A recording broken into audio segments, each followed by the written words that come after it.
कर्म कैसे करे का स्वाध्याय हम सभी कर रहे हैं। मुनि क्षमा सागर जी द्वारा विरचित। मंगलम भगवान वीरो मंगलम गौतमो गणी मंगलम कुंद कुंदाद्यो जैन धर्मोस्तु मंगलम। नमो अरिहंताणम नमो सेताणम नमो आयर्याणम नमो उवज्जायाणम नमो लोए सवसाहुणम। पंचपरमेष्ठी भगवान की जय। अगले 45 मिनट के लिए सभी प्रकार के पापों का त्याग करके सभी नौवाणमों का मंत्र पढ़ लें।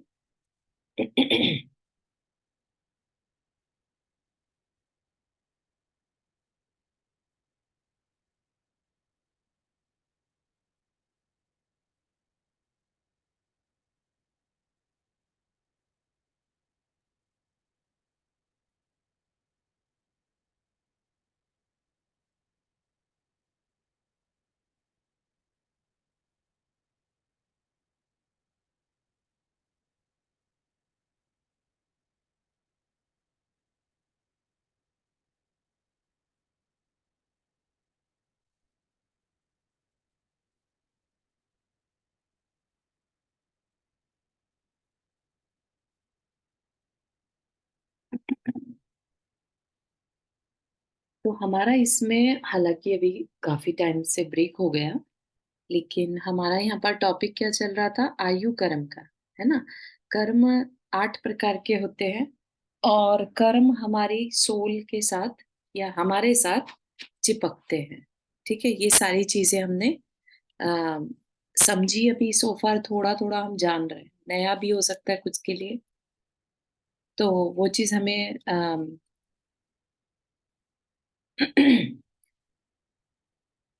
समझना है। चाहे हमें पहले कभी इस बारे में ना भी पता हो, लेकिन कर्म वर्गणाएं, कर्म पार्टिकल्स जो हैं हमारी सोल के साथ चिपकते हैं और हमारे अंदर जितनी भी सिचुएशंस क्रिएट होती हैं, हमारे भाव होते हैं, वो सब कुछ उन कर्म पार्टिकल्स के कारण होते हैं। उन कर्म पार्टिकल्स को बांधता कौन है? कौन उन्हें इनवाइट करता है? हम ही करते हैं। ठीक है, तो एक साइकिल सा हमने बना लिया है। हम ही इनवाइट करते हैं और फिर वो हमें ही आकर रिजल्ट देते हैं। और जब वो रिजल्ट देते हैं तो फिर से नए कर्म पार्टिकल्स बनते हैं। ठीक, तो इस तरीके से ये सोच कर्म का साइकिल है, चलता है। तो अब इसको काटे कैसे, है ना। तो उसके लिए कहा कि पुरुषार्थ करना है। इनको पहले समझना है ताकि हम अज्ञानता ना करें। ठीक है, पहले नॉलेज इकट्ठी करनी है, फिर उसके साथ उस पे वर्क भी करना है। जब गुस्से का सिचुएशन क्रिएट हो, लेट से किसी कर्म के उदय से सिचुएशन क्रिएट हो गया, अब उसमें हमारा पुरुषार्थ ये करना है कि कितना गुस्सा करना है। ठीक है, सिचुएशन क्रिएट करना कर्म का काम हो सकता है, लेकिन सिचुएशन पे रिएक्ट करना ये हमारा पुरुषार्थ है। जैसा हम रिएक्ट करेंगे वैसे ही कर्म पार्टिकल्स नेक्स्ट हम अपने लिए पुल करते हैं। ठीक, अदरवाइज तो कोई साइकिल तोड़ने का कोई तरीका ही नहीं रहेगा, है ना। तो हमारा जो पुरुषार्थ है, जो हमें बोला जाता है ना कि भाग्य बड़ा है या पुरुषार्थ, तो दोनों का अपना अपना रोल है। भाग्य क्या है? हमारा पास्ट का पुरुषार्थ, जो हम पास्ट में करके आए हैं, वह आज हमारा भाग्य कहलाता है। ठीक है, और जो हम आज करते हैं वो हमारा फ्यूचर का भाग्य बन जाएगा, क्योंकि वो आज का पुरुषार्थ है। ठीक है, तो हर चीज हम देख रहे हैं कि कहीं ना कहीं हमारे कंट्रोल में है ना। जब तक कि कर्म का उदय आया, गुस्से का एटमॉस्फेयर क्रिएट हुआ, लेकिन जब तक किया नहीं है गुस्सा, तब तक सिचुएशन हमारे हाथ में है। हम अपने आने वाले पल को चेंज कर सकते हैं। लेट से किसी की हर समय ये आदत थी कि गुस्से का एनवायरनमेंट हुआ क्रिएट, और जितना नॉर्मल पर्सन को करना था उससे ज्यादा करा।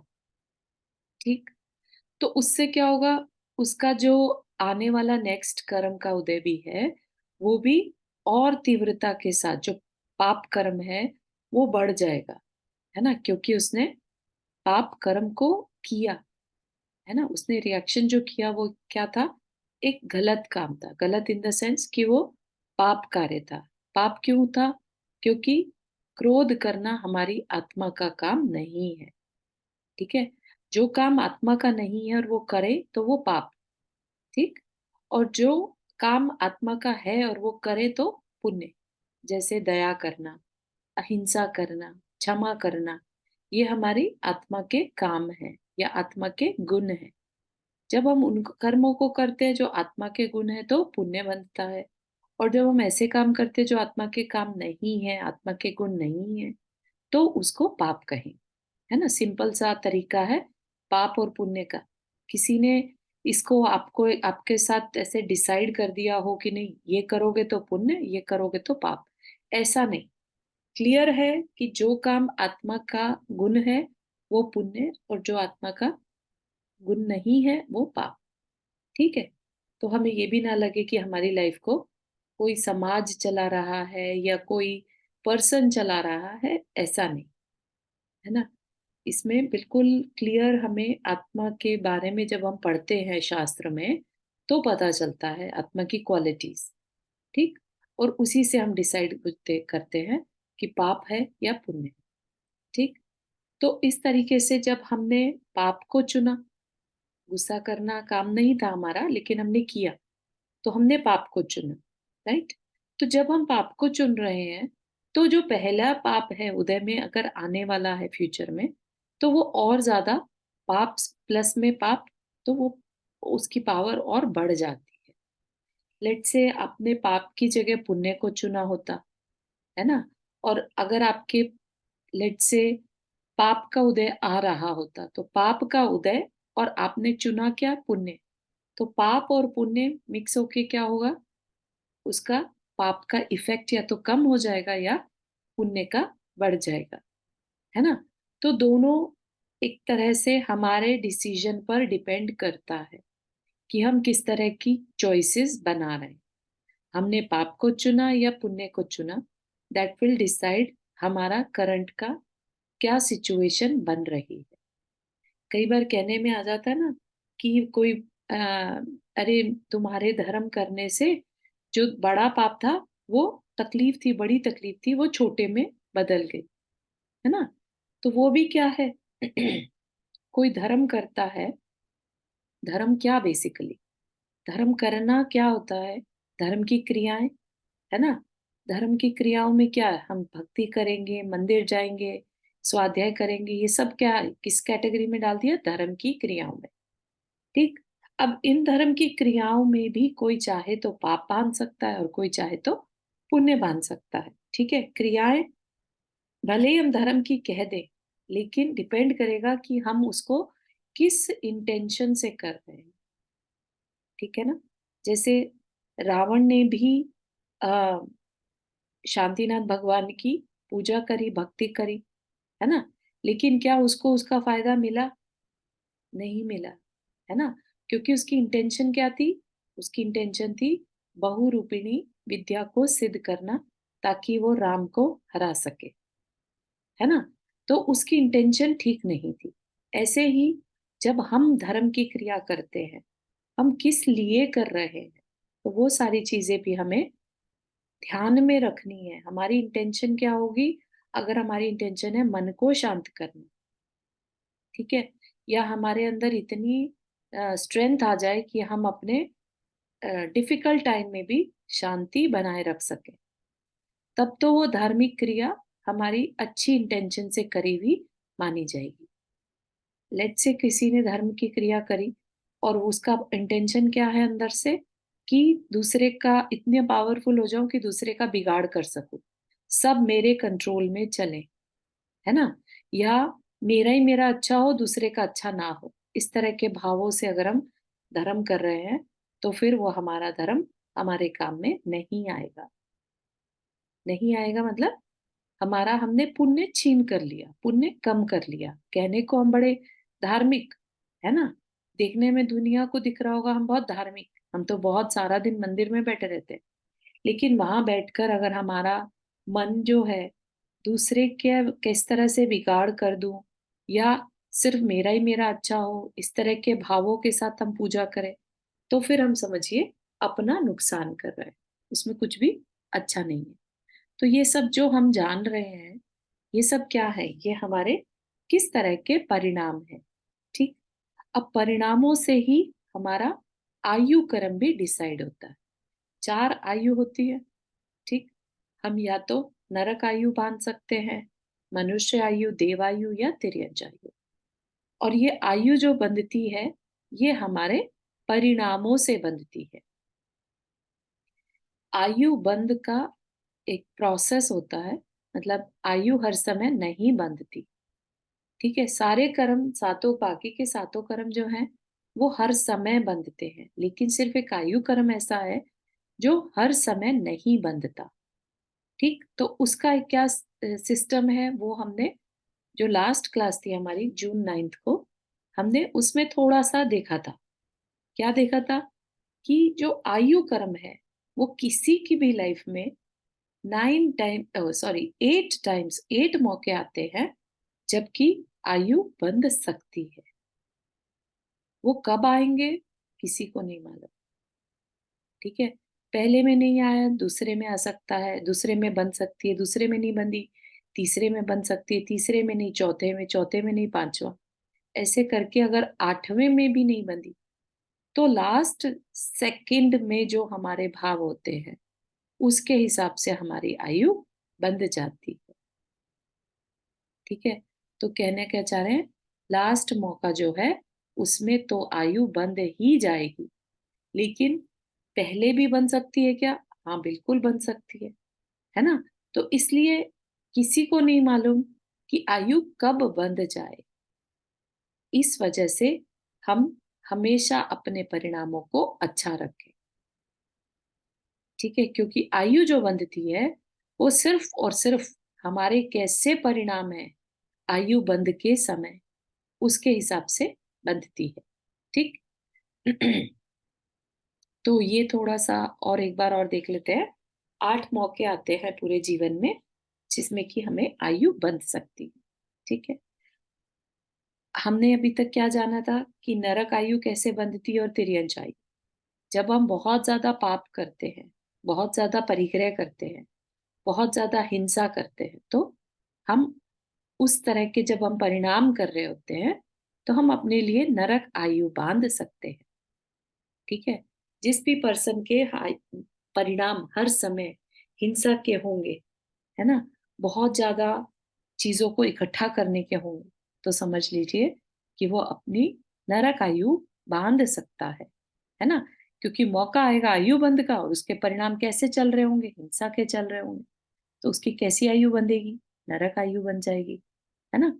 और एक हमने पढ़ी थी तिर्यंच आयु, राइट? तिर्यंच आयु में क्या था? जब हम बहुत मायाचारी करते हैं, झूठ बोलते हैं, अननेसेसरी किसी का एडवांटेज उठाते हैं, किसी को धोखा देते हैं।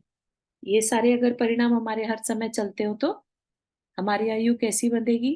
तिर्यंच, मतलब कि हम आज भले ही मनुष्य हैं, लेकिन हम आगे चल के मन जानवर बन जाएँगे, ठीक? तो क्योंकि ये परिणाम है हमारे, है ना? और 8 मौकों में जैसे बंधती है उसका बता देते हैं, लेकिन ये डिपेंड करता है हमारी टोटल आयु कितनी है एंड किसकी आयु कितनी है ये कोई नहीं बता सकता। तो यहाँ पर एक एग्जाम्पल लिया कि मान लीजिए किसी की आयु है 81 साल, ठीक है? 81 साल में से 2/3 जीवन बीत जाने पर उसका पहला मौका आएगा। तो पहला मौका कब आता है आयु बंधने का? जब हमारी 2/3 लाइफ बीत चुकी होती है और 1/3 बचती है, ठीक है? तो पहला चांस बनेगा आयु बंध का।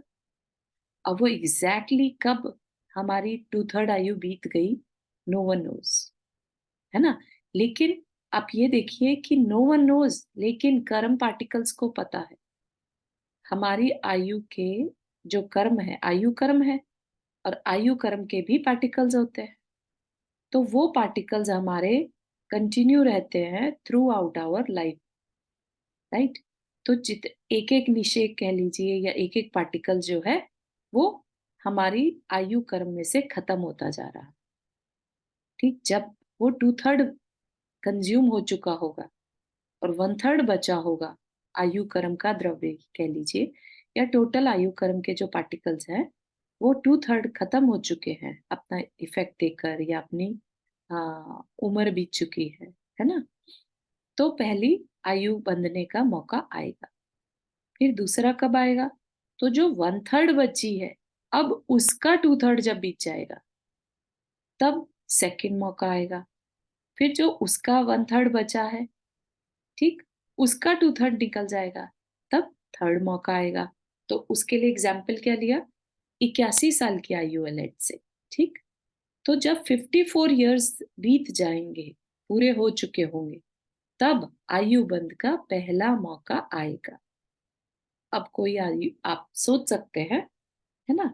किसी की आयु लेट्स से आपने देखी है उसकी ज़िंदगी में, 81 साल की किसी की आयु थी। 54 इयर्स उसने बिता लिए, तब उसकी लाइफ में किस तरह के परिणाम चल रहे थे, हो सकता है उसने उस तरह के परिणामों के हिसाब से अपनी आयु बाँधे, है ना? लेकिन अगर लेट्स से बहुत तीव्र परिणाम थे या बहुत ज़्यादा नेसेसरीली मंद परिणाम थे, तो हो सकता है वह आयु ना भी बंधे, ठीक है? तो नहीं बंधेगी तो क्या होगा? अब नेक्स्ट मौके का इंतज़ार होगा। नेक्स्ट मौका कब आएगा अब उस पर्सन की लाइफ में?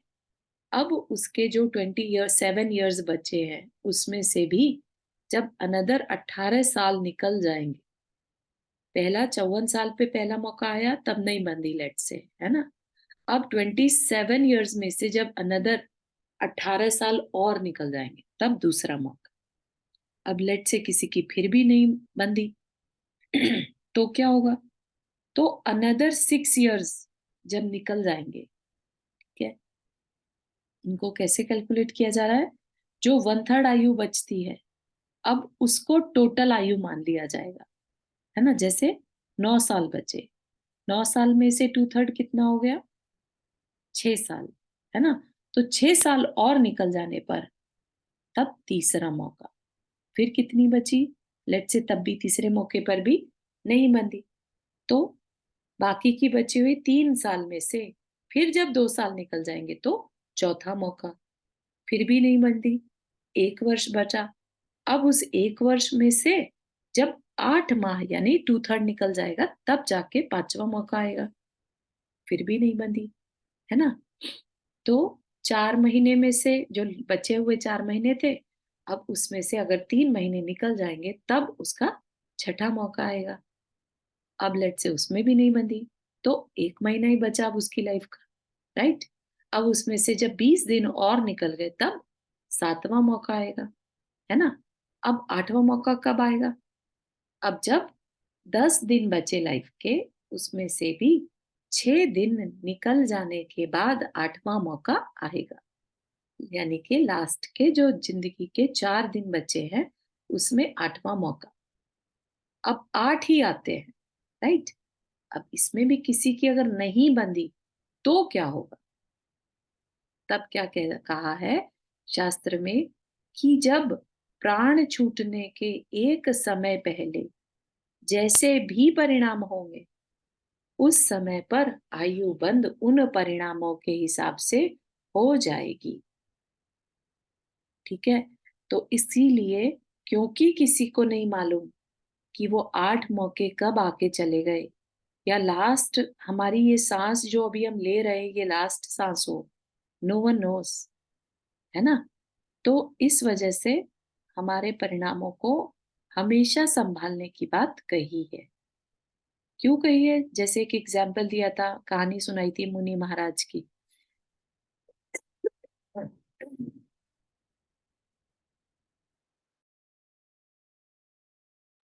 हम्म, एक मुनि महाराज की कहानी सुनाई थी। बहुत पहुंचे हुए एक मुनि महाराज थे किसी नगर में और लोग उनके दर्शन के लिए आया करते थे। तब एक बार क्या हुआ, वो मुनि महाराज तो चले गए, उनकी जगह कोई और मुनि महाराज आए। वो भी उसी जगह पर आकर बैठे और थोड़े से वो पहले वाले जैसे दिखते थे। लोगों को पता नहीं चला। लोग आकर और उनको पहले की तरह ही पूजने लगे, क्योंकि पहले वाले जो थे वो बहुत ज्यादा तपस्वी थे, बहुत ज्यादा रिद्धि के धारी थे, तो लोगों को बहुत ज्यादा उनमें विश्वास था। ठीक। तो ये जो दूसरे मुनि महाराज आए, उनको लगा अरे वाह, ये तो बड़े मतलब मुझे बहुत सम्मान दे रहे हैं, ज़रूरत से ज़्यादा दे रहे हैं, उनको नहीं पता था।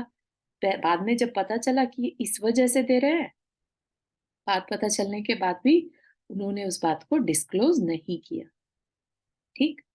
तो नहीं किया और उसी समय उनकी आयु बंध गई। मायाचारी के जब भाव आए कि नहीं-नहीं जाने दो, क्या फ़र्क पड़ रहा है? लोगों को क्या फ़र्क पड़ता है ना? एटलीस्ट सम्मान तो दे रहे हैं, ऐसे भाव उनके अंदर आ गए और उसी समय आयु बंद हो गई। तो इवन दो वो मुनि महाराज थे, लेकिन आयु कैसी बंद कर ली? उनको तिर्यंच बनना पड़ा अगले भाव में। त्रिलोक मंडल हाथी की कहानी है ना? भले ही उनका आगे चल के क्योंकि मुनि महाराज बनने के बाद कभी अकल्याण नहीं होता, कभी ना कभी कल्याण ज़रूर होगा, ठीक है ना? क्योंकि उनके उस समय परिणाम बिगड़ गए, जिस समय आयु बंद हो रहा था। इस वजह से उनको उसको भुगतना ही पड़ा।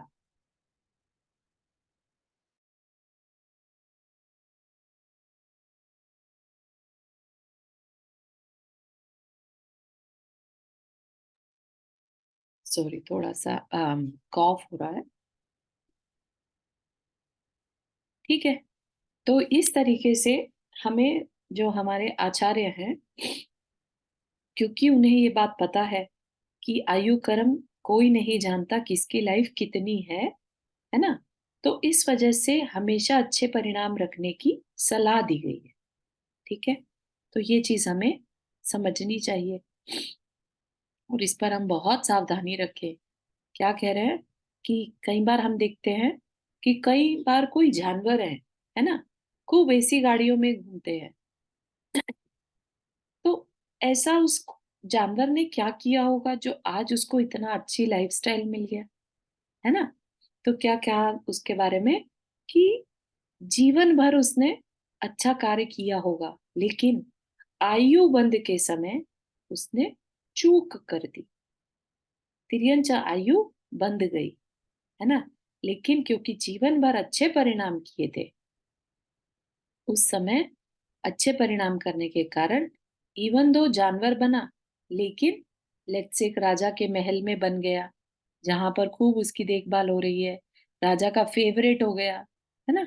या कई बार किसी बहुत अरबपति खरबपति के घर कोई पालतू जानवर पेट होता है, उसकी पूरी टेक केयर होती है जितनी कि एक इंसान के पास भी नहीं होती, इतनी ज़्यादा टेक केयर उस छोटे से जानवर की हो जाती है, ठीक है ना? तो उसने जब पिछली लाइफ में उसने कुछ अच्छा काम किया था जिसकी वजह से लाइफ तो अच्छी मिली, लेकिन आयु बंध के समय परिणाम नहीं संभाल पाए। ठीक? और कई बार हम क्या देखते हैं, कुछ मनुष्य हैं, है ना? जो दाने-दाने को तरसते हैं, पशु की तरह से जीवन जीना पड़ रहा है।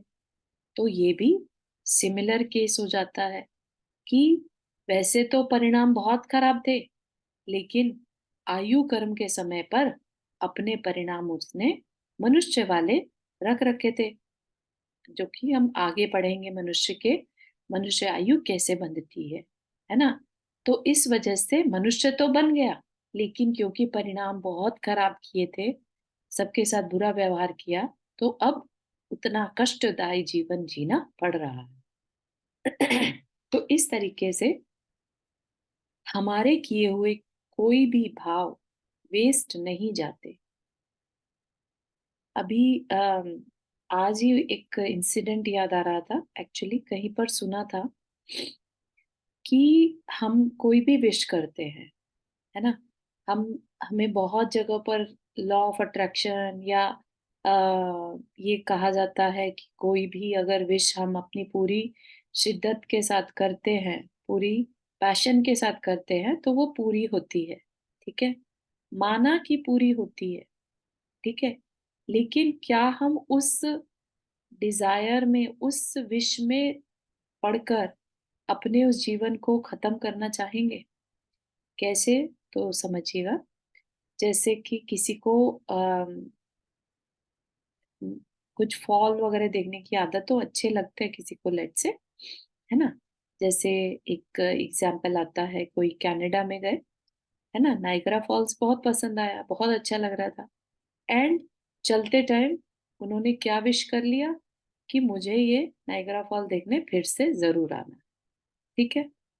अब क्या होगा, लेट्स से उनका ऐसा केस बना कि नहीं आ पाए कभी, एज़ अ मनुष्य तो नहीं आ पाए, लेकिन क्योंकि अंदर में विश कर ली थी, तो ऐसा भी पॉसिबल है कि कभी वो उस ही नायग्रा फॉल के में किस कोई उस फॉल का जानवर बन जाए, कोई मछली बन जाए, कोई उसी में रहने वाला कोई और पानी का जानवर बन जाए, राइट? तो विश पूरी तो ज़रूर होगी, लेकिन किस रूप में और कब होगी, ये हम नहीं जानते। तो इस वजह से कभी भी जैन धर्म में सांसारिक चीज़ों को देखने की, भोगने की जो विशेज़ है, उस पर मनाही की गई है। क्योंकि जैन धर्म जो है, वो किसका धर्म है? मोक्ष मार्ग का। और मोक्ष मार्ग में कहीं पर भी ऐसा कोई भी एग्ज़ाम्पल या ऐसा कोई भी उपदेश नहीं दिया जाएगा, जो कि हमें संसार में भटकाने वाला।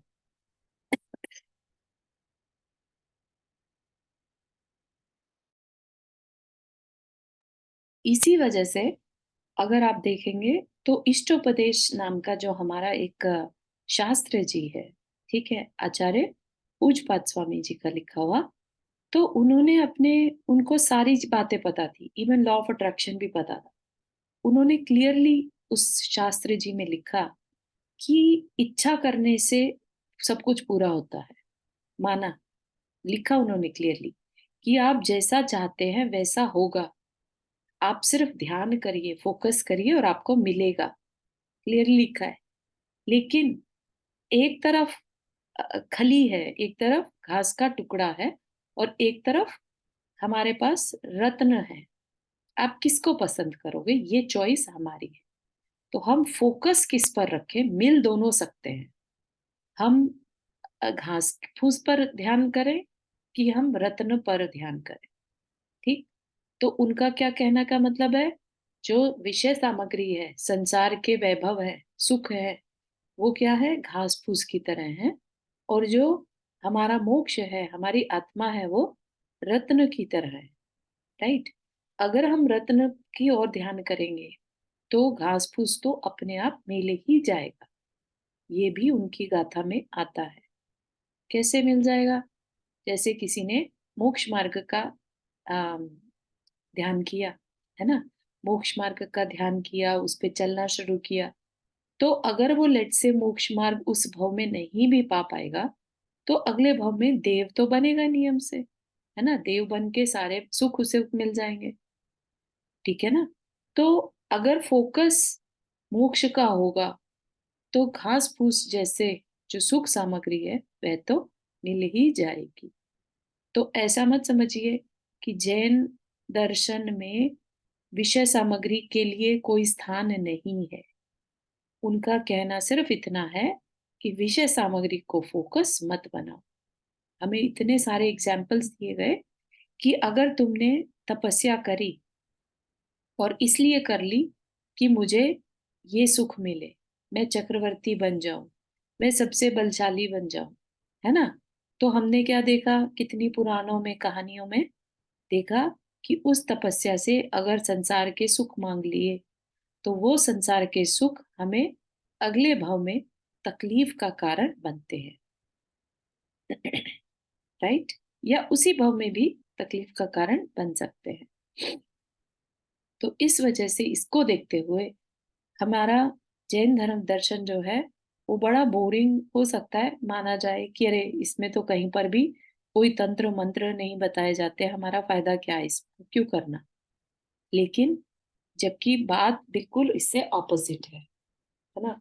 जितना ज़्यादा पावरफुल जैन दर्शन को मानने से हम बनते हैं और जितना ज़्यादा सुख, वैभव जैन दर्शन से मिलता है, उतना कहीं पर भी पॉसिबल नहीं हो सकता, है ना? क्योंकि तीर्थंकर अगर आपने देखे सबसे ज़्यादा वैभवशाली जो होते हैं वो तीर्थंकर, और तीर्थंकर बनते कैसे हैं? वीतरागी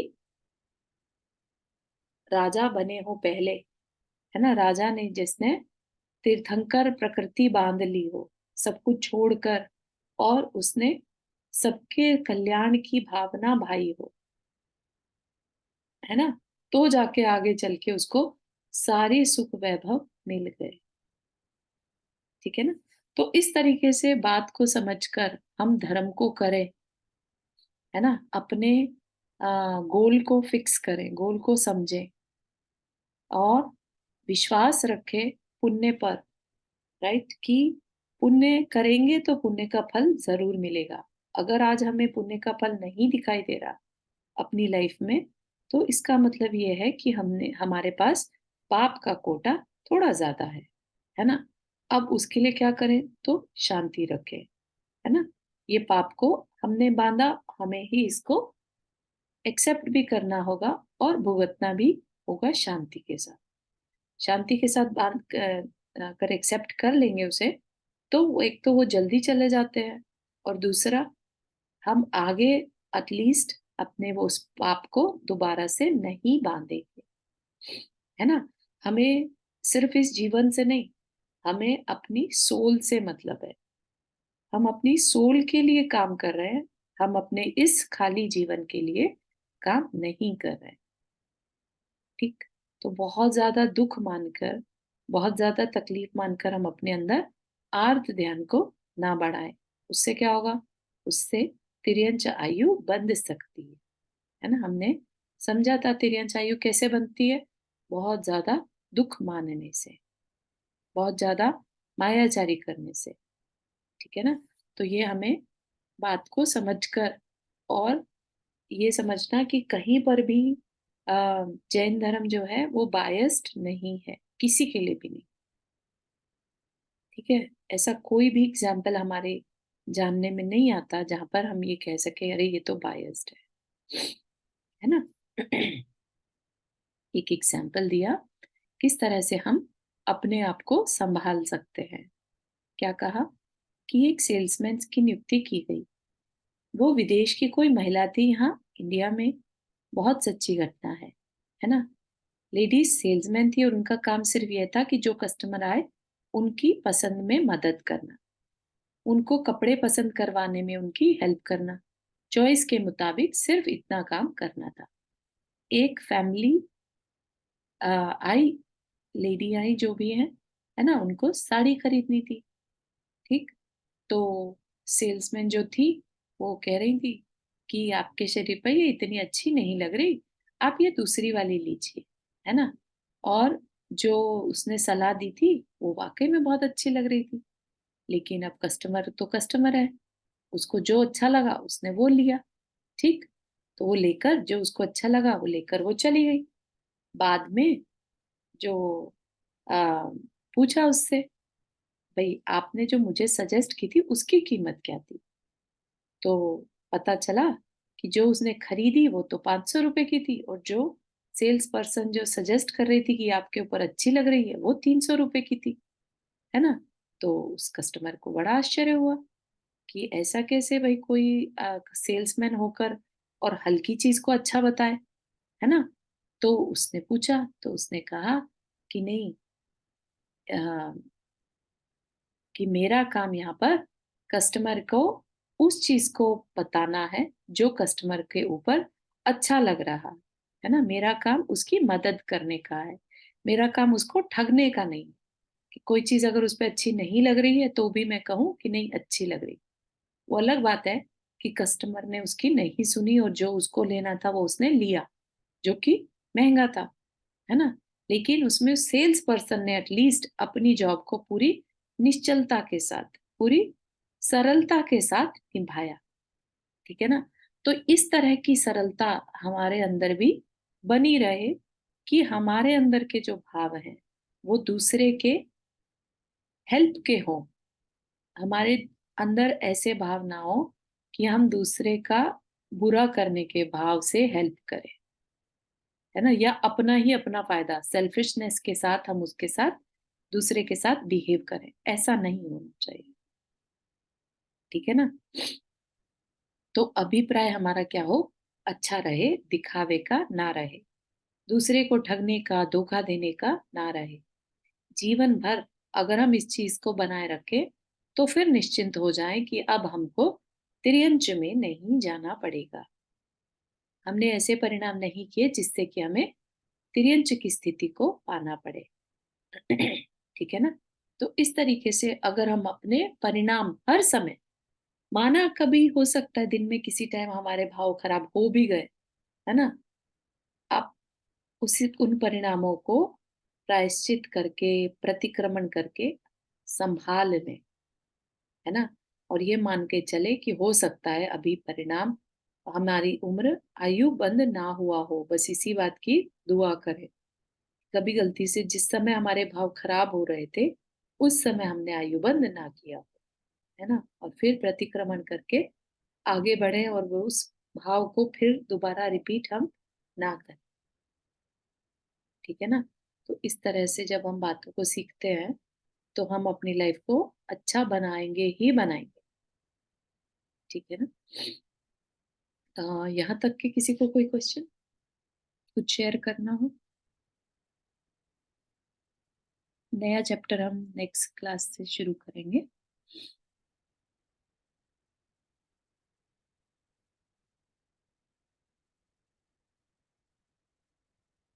बात क्लियर हो रही थी?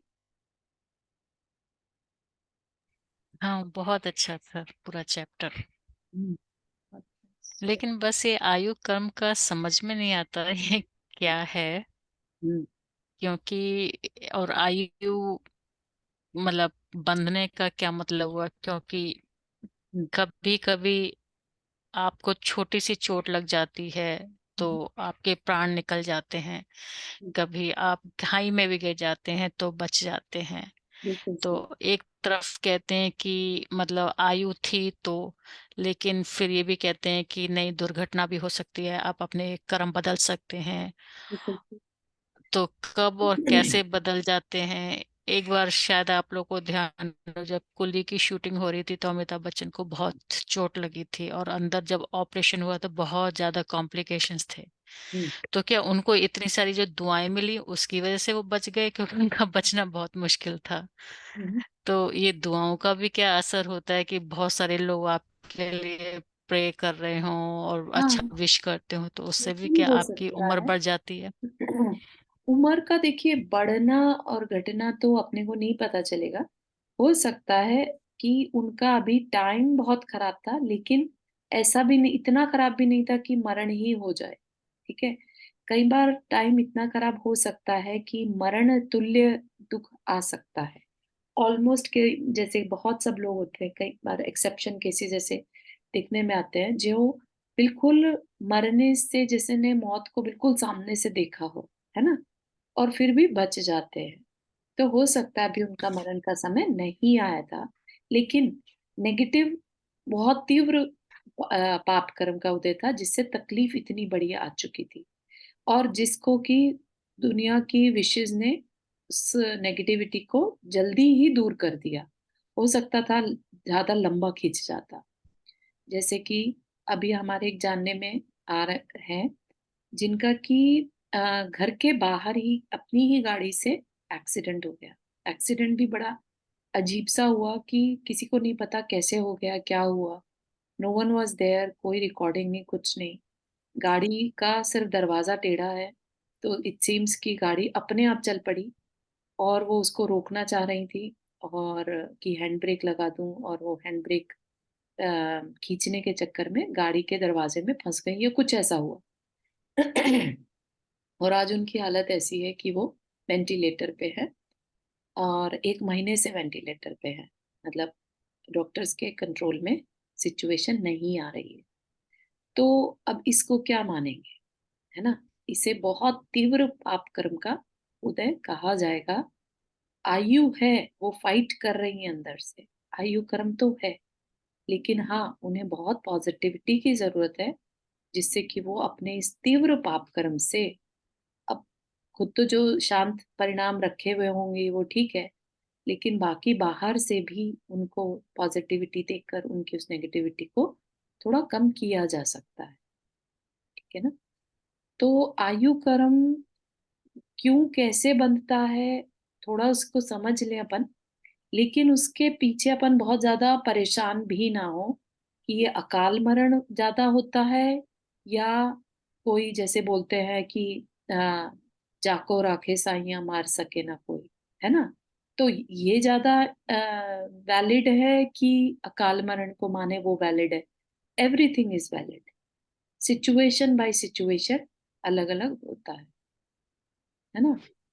हम्म, कुछ कह रहे थे तो। चारुल दी, हाँ। हाँ मैं सोच रही थी कि जैसे आकस्मिक मृत्यु होती है हाँ। तो उसमें आयु कर्म पहले नहीं बंधा होगा जनरली, करेक्ट। जैसे जल्दी हो गया, बचपन बिल्कुल में हो सही। गई, तो उस केस में फिर जैसे मृत्यु के समय बनता है आयु कर्म हाँ, अगला।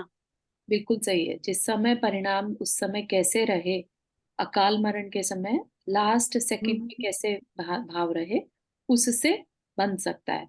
लेकिन हम यही नहीं माने अगेन कि वो उसका अकाल मरण ही था। हो सकता है उतनी हम्म, ही आयु लिखा के आया हो, अच्छा। है ना। तो इस वजह से, लेकिन यस, जैसा कि हमने एग्जाम्पल में अभी देखा, 8 मौकों में भी अगर नहीं बंधी तो फिर हम्म लास्ट में जैसा भी भाव होंगे या मरण समय पर जैसा भाव होगा, चाहे वो हम्म, फ्रैक्शन ऑफ सेकंड के लिए ही वैसा भाव हुआ हो, तो उसके हिसाब से बंध जाती अच्छा। है। एक मन ठीक। में ये बहुत डाउट आता है, अभी तक मेरे को ये नहीं समझ में आया कि जब सोल बॉडी को छोड़ती है तो जी। उसको क्या इंडिकेशन मिलता है कि अब मुझे छोड़ देना चाहिए या अब मुझे नहीं छोड़ना चाहिए? क्योंकि जो सोल किसी शरीर लिया, उसने जन्म लिया, तो वो एक निश्चित समय के लिए वो गई होगी उस बॉडी हाँ। में। हाँ। तो मतलब क्या उसको लगता है कि मतलब अगर आकस्मिक और एक्सीडेंट होते, एक्सीडेंटल डेथ होती है, तो हाँ। कभी कभी तो जैसे एक्सीडेंट हुआ लोग कोमा में भी चले जाते हैं हाँ, और बिल्कुल कभी सही। कभी वो मर भी जाते हैं। बिल्कुल तो सही। मतलब सोल को ऐसे क्यों पता चलता है कि चलो अब बॉडी छोड़ देते हैं या अब नहीं छोड़ते, अभी थोड़ी दिन और रहते हैं इसमें, हाँ, चाहे देखो। इसको बीमारी है, परेशानी है, होने दो, लेकिन रहते हैं इसके अंदर। हाँ, देखो, पहली बात, सोल के साथ कर्म जुड़े हैं, ठीक है। और कर्म में एक कर्म है आयु कर्म, जो कि डिसाइड करता है कि इस भाव में या इस पर्याय में वो कितनी देर रुकेगा, ठीक है।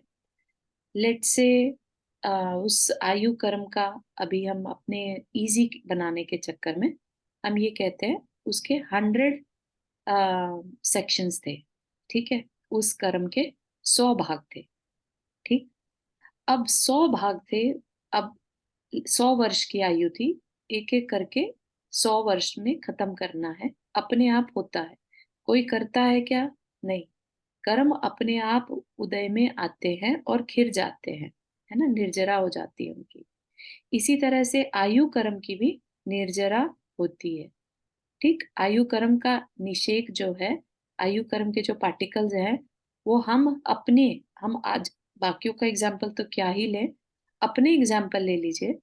हम अपनी आयु का क्षण बाय क्षण खत्म करते जा रहे हैं, ठीक है ना। सबके पास जो द्रव्य है आयु कर्म का, लिमिटेड है, ठीक है। तो वो लिमिटेड में से हम यूज कर रहे हैं, उसको हम क्या कहते हैं, जीवन जी रहे हैं, ठीक। वो अपने आप होता है। सोल का कुछ उससे कनेक्शन उस समय पर नहीं रहता कि मैं इतना जीऊं, या सोल डिसाइड बाद में नहीं करती, उसका डिसीजन पहले हो चुका। जब आयु बांधी थी उस समय पर, फॉर एग्जाम्पल आपको याद हो राजा श्रेणिक का एग्जाम्पल, जिस समय वो राजा श्रेणिक है, ठीक है, उन्होंने कितनी नरक आयु जो बांधी, वो कितने समय के लिए बांधी थी शुरू में? 7वें सात नरक में, सागर, 33 सातवें सागर नरक की, में। 33 हम्म। सागर की आयु तैतीस बांधी, सागर, ठीक हाँ। है। अब उनके परिणाम उन्होंने सुधारे, तो कितने की बचा ली? 84। 84, 84 हजार, हाँ। तो ये 84,000 जिस समय मरण हुआ उस समय फाइनल नंबर आ गया कि ये 84,000 तो भुगतनी ही होगी। तो पहले की लाइफ में ही सोल डिसाइड कर लेती है कि नेक्स्ट लाइफ में कितनी देर तक उस शरीर में रहना है, ठीक है। अब क्योंकि डिपेंड करता है किस तरह की आयु है। जो देव आयु होती है और जो नरक आयु होती है, उसमें अकाल मरण नहीं होता। तो वो 84 के 84,000 ईयर्स तो पूरे करने ही होंगे। लेकिन यही अगर मनुष्य या तिर्यंच हो, तो अकाल मरण भी पॉसिबल है। तो उसमें क्या होगा? उसमें ये पॉसिबल है कि लेट्स से 1000 साल ही बीते थे, ठीक है? और किसी तीव्र कर्म के उदय से जो 83,000 ईयर बचे थे, उनका एक साथ उदय में आना हो गया, ठीक? एक साथ उदय में आकर वो अकाल मरण के रूप में सारे के सारे निषेक जो थे, वो एक साथ घिर गए। जैसे कि पानी की टंकी में से एक तो पानी आए टूटी में से और एक आए पूरी टंकी ही फट जाए, ठीक है ना? तो दोनों पॉसिबिलिटी है। किसी की हो सकता है टूटी में से चलता रहे और किसी की मिस हैपनिंग में वो पूरी टूटी ही टंकी ही फट गई,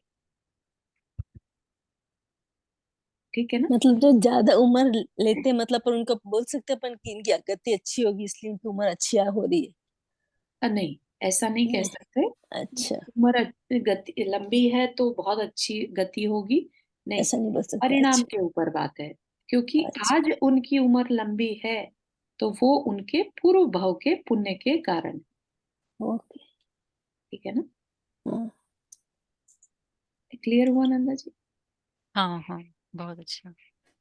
मतलब ये आप मेन तो ये हुआ कि आपने बताया कि जैसे जो भी अपना अगर गुस्सा अपन ने कुछ मतलब कुछ कर रहे हैं, हाँ। गुस्सा आया है, हम्म, तो अगर अपन ने उसको हाँ। रोक लिया, अपने परिणाम संभाल लिए, तब तो अपना पुण्य का बंध हो जाएगा। हाँ। और अगर अपन ने क्रोध कर लिया तो अपना पाप का पुण्य हो जाएगा, हाँ, बिल्कुल बंद सही। हो जाएगा। क्योंकि क्योंकि आत्मा का गुण है ही नहीं ऐसा क्रोध करने का, शांत रहने का है। इस यही बिल्कुल, कारण हुआ ना, बिल्कुल सही।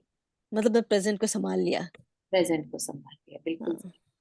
और इसी तरह से जो बहुत ज्यादा गुस्सा करते हैं, बहुत ज्यादा अपनी एनर्जी को यूज करते हैं अननेसेसरी, तो उनका भी ये कहना कहा जाता है कि जैसे टोटी नॉर्मल खुलने से कंपैरेटिवली उन्होंने अपनी टोटी को थोड़ा ज्यादा खोल रखा है।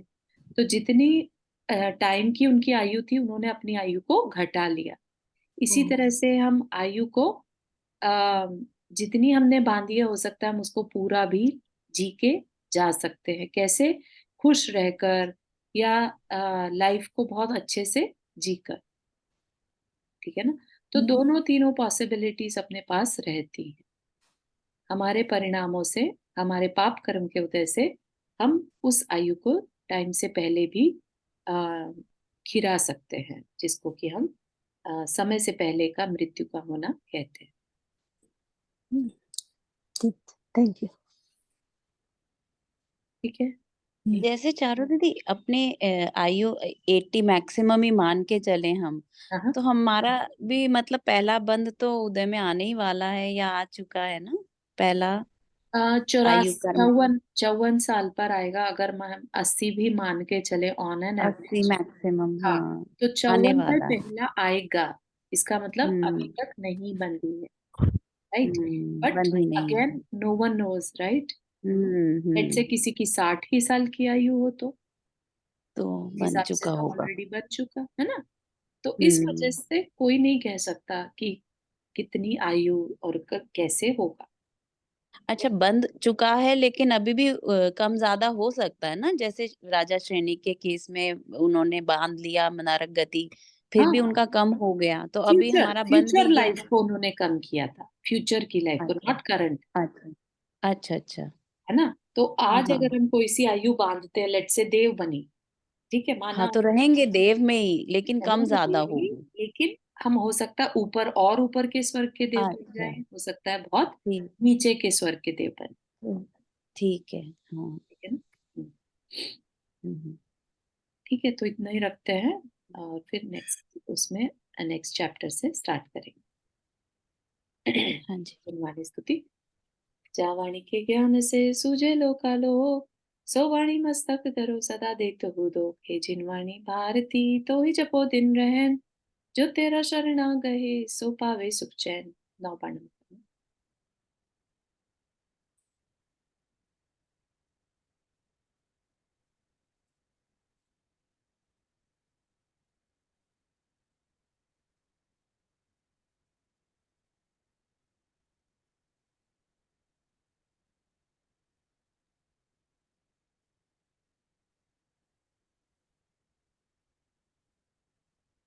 जय जिनेन्द्र सभी को।